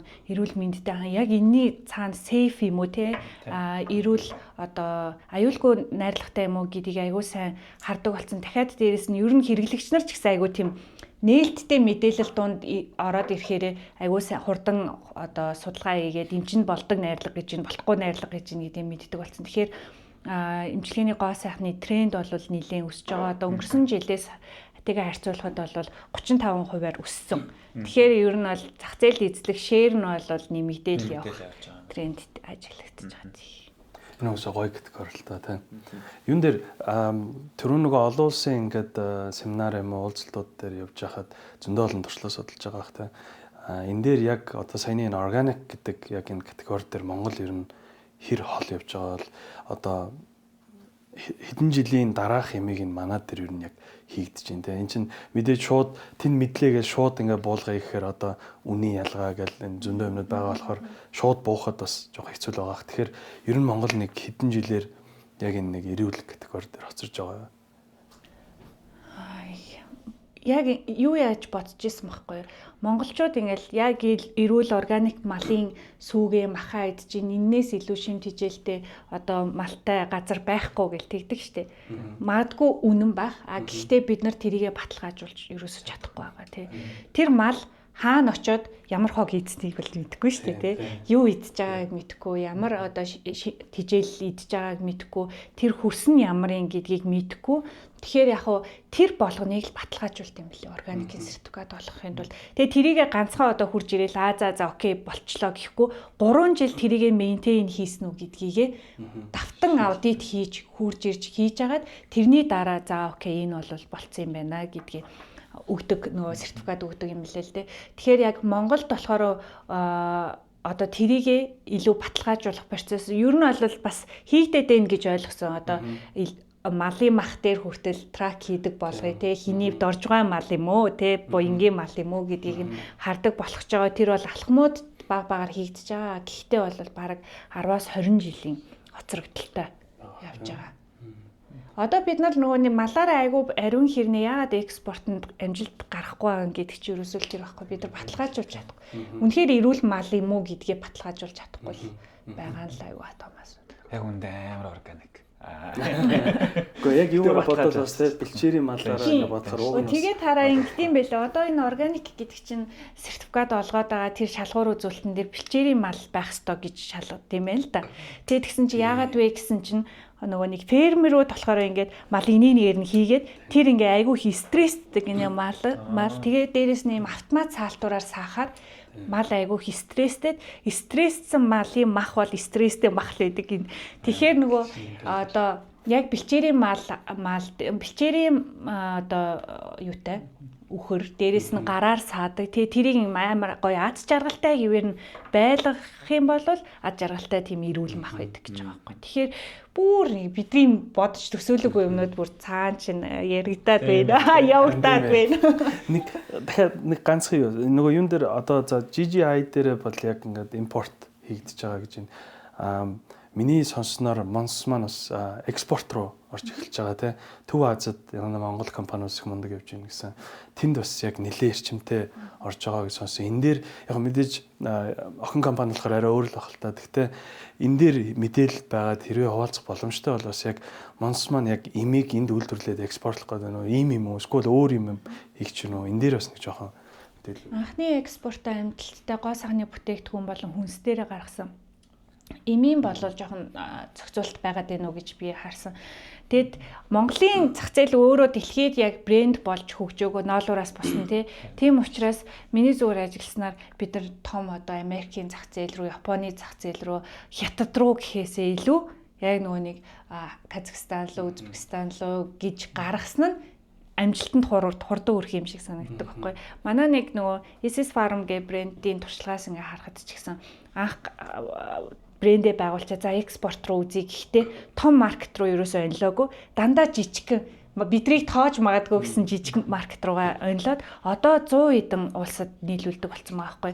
Тэгтэл одоо яг ингээд том зах зээл рүүгээ айгу хүчтэй орж байгаа. Тэгэхээр бид нөгөө томоосоо илүү эхлэн гэхээсээ илүү жижиг бидрийг одоо хүлээн зөвшөөрөхтэй бидний стандарт магадгүй тэд нарт хүлээн зөвшөөрөгдсөн тийм газар руугаа орол илүү амжилтанд хурдан хүрэх байх гэж байна.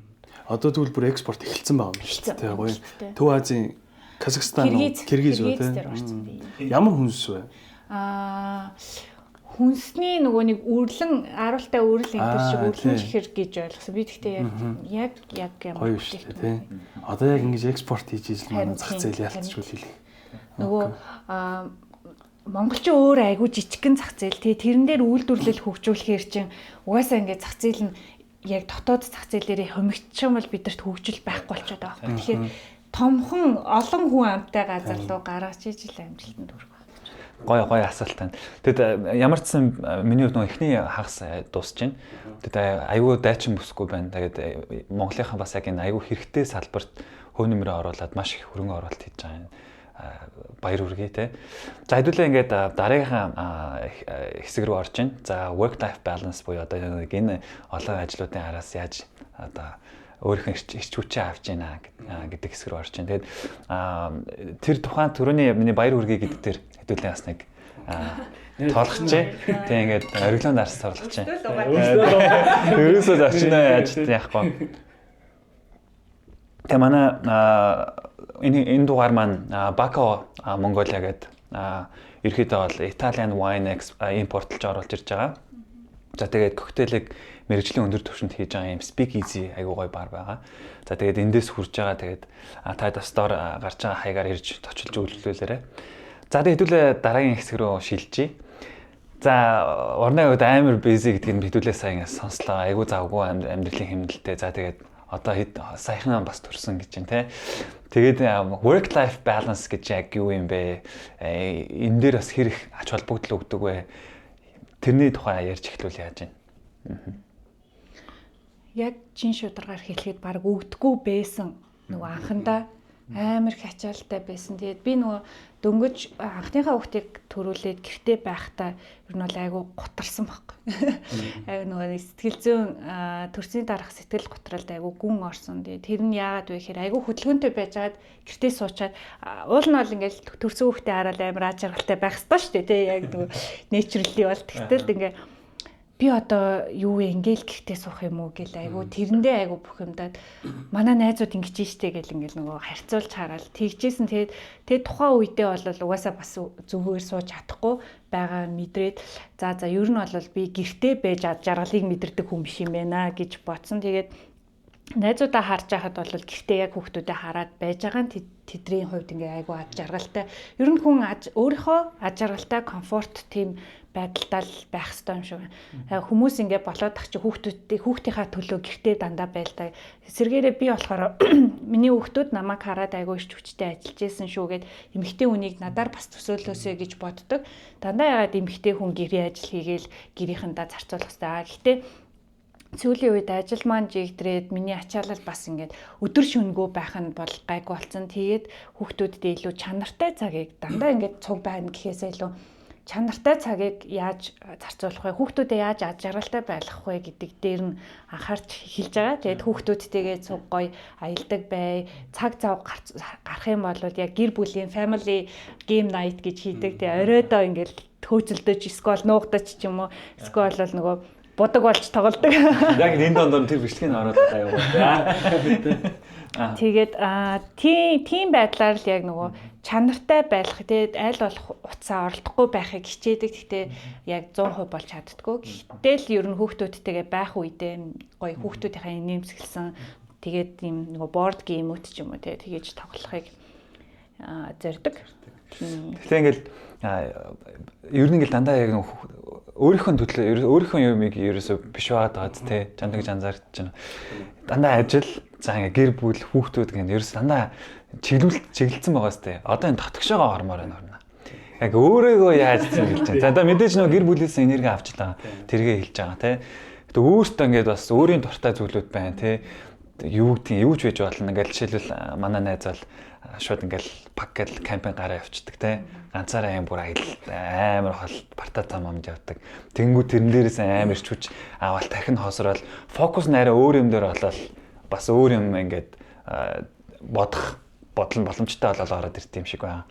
Гэх мэтчлэн ийм юмнууд дээр юу байна бодогдвол хобби гэвэл сакс тоглох дуртай. Гэхдээ яг тэрэндээ цаг зарцуулж чадахгүй байгаа.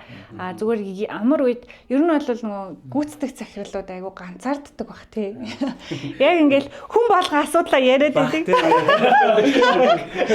Яг ингээ хүмүүс өмнө нь бол борлуулалт маркетингийн захирал байхдаа бол захиралдаа ороод гомдолчдөг байсан. Эн чинь болохгүй байх, тэр чинь тэхгүй байх гэж тэгдэг байсан бол яг одоо ингээ гомдлох газар байхгүй болсон. Хүн болгон гомдлоод тэрийг ингээ шингээгээд байна штэ. Тэгэд тэрийг ер нь бол яаж гадагшлуулах вэ гэдгийг л айгу боддог. Тэгээд тэр нөгөө стрессээ хуримтлалаа ингээ гэртээ очихгүй юмсан гэж айгу хичээдэг. Тэгээд найзуудтайгаа л айгу чийл хийж суудаг да. Тэгээд ялангуяа нөгөө зовлон нэгтэй бусад компанийнхаа захирлуудтайгаа айгу сууж яг зовлон ярих дуртай. Ингэж ин тэгж ин ямар асуудал байна, яаж гарч ийн гэ. Тэрнээс бол яг нөгөө эрэгтэйчүүд ч амар гоё хоббитэй тэрэндээ зарцуулт хийдэг. Тэрийг тэгтэл ингээ бид нар яг магадгүй өөрийгөө өмөрчиж магадгүй эмэгтэй хүмүүс бол ажиллаа гэртээ тэг хүүхдүүдээ ингээд цагаа гаргачаад өөрийн хобби гих нөгөө цаг үндэ гардггүй. Тийм болохоор хоббитой болох юмсан л гэж боддог доо. Ер нь ихтэй төлөвлөж гин үү ер нь цаашдаа яг энэ work life balance дээр илүү бас өөрийгөө эрчимжүүлэх юм дээр ч юм уу те бас төлөвлөрүүчийн дугаарууд дээр орсон зочид манаас ингээл зарим нь тийм нэг meditation амирх явж эхэлж байгаа туршиж үзсэн тэр нь айгүй юм deep focus өөртөө өгж эхэлж байгаа ч юм уу те. Тэгэхээр мэдээж найзууд нөхдөдөө уулзах бол бас айгүй чухал юм билээ. Тэр яагаад гэвэл бас хүн өөрөө нийгмийн амьтан учраас нэг харилцаан дундаасаа юм чөлөөтэй байх харилцаан дундаасаа бүр их гоё тавьшрал гаргалгаагаа олж мэддэг юм шиг байлаа те. Би бас яг нөгөө бясалгал хийж үзье гэж боддог. Гэхдээ ер нь бол огт үзээгүй.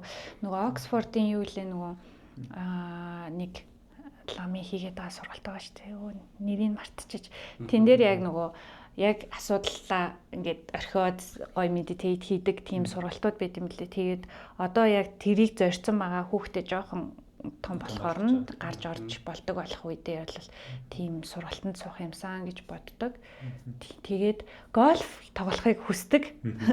Тэгтээ одоо харин тэрэн дээр бас нэг сургалтанд хамрагдъя да гэж бодоод явж байгаа. Гольф хамгийн зөв юу юм шиг үлээ те. Ер нь угаасаа л гадаадад ингээ харж байхад network яг хийдэг газар бол гольф болж хараад тест. Нэгт эрүүл мэндэ бооч нөгөө талаас яг байгаль талхаж байгаа болохоор сэтгэл санааны тавьшрал авчиж байгаа. Тэгээд нэг юм тийм фокус өгөөд дахиад дээрээс нэмээд эргэн тойрныхан бүх бизнест явж байгаа лидерүүд ер нь л бүгд гольф дээр би нэг хэд очиж үзчихсэн асамих дээр гольф бол тоглолтууд зүгээр сонирхоод очижсэн. Тэгэхэд бол ерөөсөө л нөгөө нэг олон цаг залгаач уулзалт хийж чадхааргүй байсан захирлуудтай бол шууд л уулзах боломж нь тэнд байд юм байна гэж.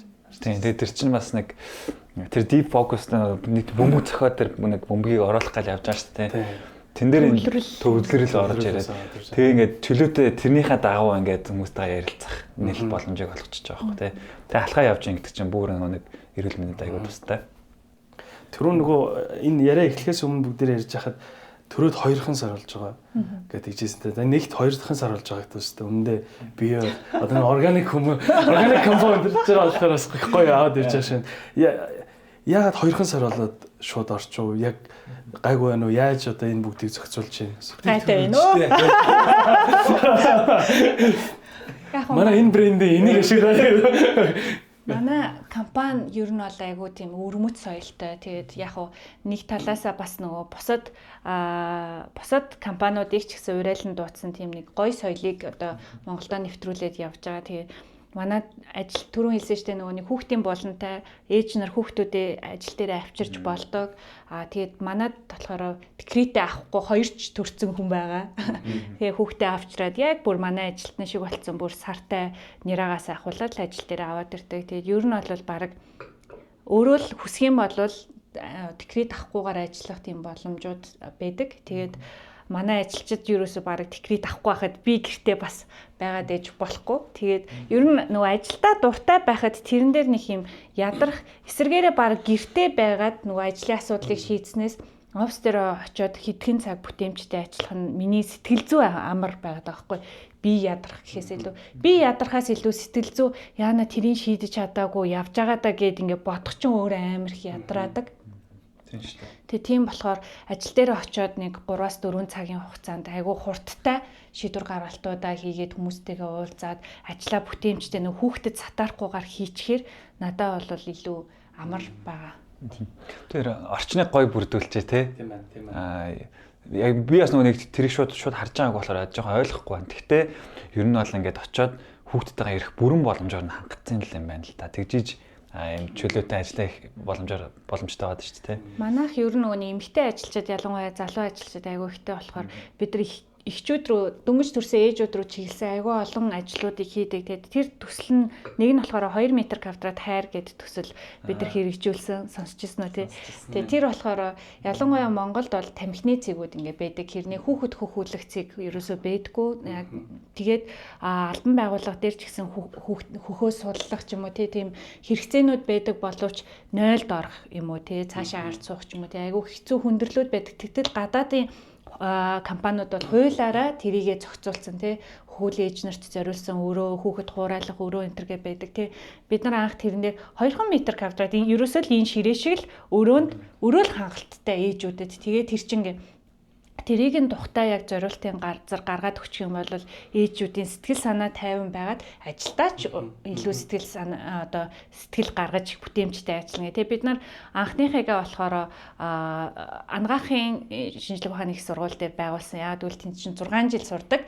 Тэгээд хүүхэдтэй тэр дундуур нь хүүхэдтэй болдог оюутнууд айгүй ихтэй.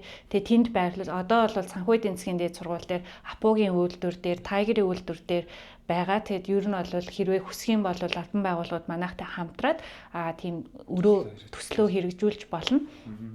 Тэгээд бид нар бас нөгөө манай ажилчид ингээд санал нь унтдаг болмоор ингээд нэг удаа ретрит дээр тэгээд бид нар бүх ажилтныхаа сандлыг солиод нөгөө хятадын нэг TikTok гараадсэн шүү дээ тий. Тэрэн шиг ингээд хоошоогоо унтдаг тийм сандлаар сольж исэн. Дахиад нөгөө нэг цагийн ажиллах цагийн уяатан систем, дээрэс нь нөгөө нэг төрсөн өдрөөр өөрийнхөө төрсөн өдрөөр юм уу хүүхдийнхаа гэр бүлийнхнийгаа төрсөн өдрөөр үнгүй амрах, одоо цалинтай амрах тийм гээд айгүй олон одоо зүйлүүдийг хэрэгжүүлдэг. Тэгээ тэр нь дандаа манай ажилчдаас гаргасан санаа. Тэглээгээд компани ашиг унаад байгаа ч юм уу тий. Зардал нэмэгдээд байгаа юм ерөөсөө байдгүй. Эсвэргээр ажилчид маань илүү бүтээмжтэй ажилдаг. Бараг хүний нөөцөөр ажиллаж исэн юм уу гэж асуумаар амар гоё шүү дээ. Би яг одоо нөгөө манайх хүний нөөцөөр яг одоо ингэ ажиллаа явж байгаа болохоор зарим захирлуудтай олцохоор энэ хэмжээ энэ лүүч хүрэхгүй шүү те. Ер нь бол ойлгохгүй байгаа дээ. Тэгэхээр хүний нөөцөөр ажиллаж байгаагүй. Өөрөө айгаа ойлгоод байна. Амар гоё ойлгож байна. Би сая яг ингэ сонсоход яг ингээд миний очил компаниудад хүн тогтохгүй байна гэдэг нэг том асуудал ярьдэн шүү дээ. Тэрэн дээр нь яг ингэ сонсонгууд хүмүүстэй ерөөсө боддгоо ч юм уу те. Ерөөсөө борлуулалт тэгэл борлуулалт байхгүй л та нар хэрэггүй ч юм уу. Нэг ийм системээр яваад ирсэн байна. Тэгэхээр их гоё. Бараг юу юм шүү те. Хобби нь өөрөө ажил юм шүү те. Би нэг захиралтай уулзаж суужгаад нэг бас ингээд ярьж суужгаад хобби чи юу юм бэ гэсэн чинь миний хобби ер нь бизнес юм шиг байна те. Тэгээ бизнес хийж байгаа нь өөрөө ингээд бараг л тийм юм шиг шүү те. Би нөгөө нэг анх L'Occitane дээр ажиллаад брендийн одоо брэнд гэдэг юмыг ойлгоод тэгээ одоо бол яг брэнд судалгаан дээр айгуу дуртай. Шинэ брэндүүд судлах, тэгээд тэрнийхээ талаар нөгөө анализ, дүгнэлт хийх, тэрэн дээр айгуу дуртай. Яг нөгөө түрүүн хилээдсэн чинь би ингээл амар асуудлыг олж хараад байгаа даа ерөөсөө биш. Ажилчдаар өөрсдөр нь харуулад өөрсдөр нь шийдвэрлэж байгаа байхгүй. Тэгээд тэр чинь тэрийг сонсч чаддаг байна гэдэг чинь өөр амар том юм байна. Тэр ингээд хийж байгаа болохыг анзаарахгүй байж магадгүй. Гэхдээ ажилчид нь ингээд нийлээд саналаа өгөхөд захирлан дээр ингэ шийдээд өгч чаддаг байна гэдэг чинь өөр амар том эрүүл соёлын нэг том жишээ л дээ тийм. Тэмүүлэнгийн бас аягүй гоё асуудаг асуулт байт. Би асууж байна. Нэг бас аягүй их стрессүүд байдаг тий янз бүрийн за тэр одоо төрсний дараах стресс ч юм уу тий. Тэр болгоноос ер нь найз нөхдөдөө уулзж гарахаас илүүтэйгээр өөрөө ганцаараа байхдаа тэр стрессийг ер нь гарах юм юу гэдэг вэ? Бичдэг үү? Тийм. Бичдэг. Яг би ингээд дотроо ингээд бодохоор заримдаа бүр хинч биш юм шиг санагддаг. Одоо би яг юу хийгээд байна? Би ер нь хий юм бэ гэдэг ингээд яг тэрэн дээр ингээд бичиж өөрийнхөө нөгөө нэг толгой дотор байгаа юмудаа гаргаж тайвширдаг. Тэгээд бас нөхөртөөгөө ярилцдаг. Тэгжиж айгу нөгөө гарахгүй л бол дотроо бодоод хахаар угаасаа гаргах хүмүүс нь бас хязгаарлагдмал болчихж байгаа шүү дээ. Тийм учраас бичиж гаргадаг. Тэгээд ярилцаж гаргадаг. Бичих бүр номер 1 зөвлөгөө байт юм байна. Тийм шүү тий. Бодлоо гаргаж тийм хүн тэгжиж айгу зэгцэрдэм шүү анхаарах бодлоод. Тэгээд бас ар гэрийн хүн амар чухал бах те. Энэ одоо завгүй амьдралын хэмнэлд ар гэрийн хүн бат бөх бэжиж одоо бүх зүйл бас урагшилж байгаа тийм. Одоо нөгөө ярилцлага болгон дээр л баярлалаа. Гэтэ яг ер нь бол эмэгтэй хүн бол амар угаасаа л сул дорой шүү дээ тий. Тэгээд хин нэгний саппортгүйгээр урагшлах боломжгүй. Тэгээд тийм учраас хэрвээ одоо миний одоо хань ямар ч саппорт үзүүлдэггүй байсан бол би хизээч өөрийнхөө рааж агалтай ажиллаж чадахгүй. Тэгээд бүх зүйл дээр аягүй сайн дэмждэг, ойлгодог. Тэгээд тийм болохоор нөгөө надад айх айдсгүйгээр за өнөөдөр оройтчлоо яана гэж бодохгүйгээр би ажиллаа хийж чаддаг. Өөртөө бас цагийг гаргаж чаддаг. Тийм болохоор ер нь тэгэл нөгөө эхнэр гэлтгүү нөхөр гэлтгүүгээр тий хоёулаа л би нэг аягүй сайн саппорт байх хэвээр ойлгодог байж хамтдаа урагшлна. Тэгээд сайн ярилцж байгаа тий. Мундаг эр хүний хаана мундаг эхнэр байдаг гэж ярьдэн штэ тий. Тэрнтэй яг л мундаг эмэгтэй хүний хаана мундаг нөхөр буюу хүүс хамаарахгүй зүгээр л мундаг партнер гэдэг л юм байгаа даа тий. Сая бүгдээрээ нилээ их дандаа ер нь амжилтын түүхүүд ингээд яриад явчлаа тий. Ингээд амар гоё карьер л ярьлаа. Үндэл гоё карьер байна. Гэхдээ энэ донд бас унсан үед байгаа л бах. Энэ үеэдээсээ за бүр жишээ яриад яваад бид эдийн цаг хүрэхгүй байж магадгүй. Гэхдээ уналтыг одоо амар том амбицтай зорж ингэж хөдөлж байгаа хүнд уналт хамгийн хүнд тусаад байдаг. Тэгэхээр яг уналтуудаа ер нь яаж давж гарч ив одоо бүр болигээд хаях ч хүмүүс бидэн шүү дээ. Би захиралж чадахгүй маань болиг. Тийм үед гарсан л баг. Тэрийг яг яаж давж гарч ив? Ер нь бол амар физикли гэхээсээ илүү сэтгэл зүйн хувьд л айгүй уналтуудтай байсан л да. Одоо ингээл чадахгүй мэн гэж бодох үе зөндөө штэ. Би ч одоо юу хийгээд байлаа зүгээр л нэг борлуулалтын компани ч бүр ядаргаатай тэгээд сараас сард явдаг. Энэ сарын борлуулалт яаж байгаа вэ гээл. Тэгэл за энийгээ дуусгачлаа дараа сар гээл ингээл бүх юм нэгээ дандаа эхэлж яадаг. Тэгээд яшиг одоо зүгээр нэг төслийн байгууллагт ороод явд юм билүү гэж бодогдох ч үе зөндөө байдаг. Тэгээд тийм болохоор нөгөө сэтгэл зүгээрээ за хаана очихоо гэдгээ алсын хараагаа харцсан байгаа учраас айгу тууштай бууж өгөхгүй байхыг л хичээдэг. Тэрнээс бууж өгмөр үеуд бол зөндөө байсан тийм.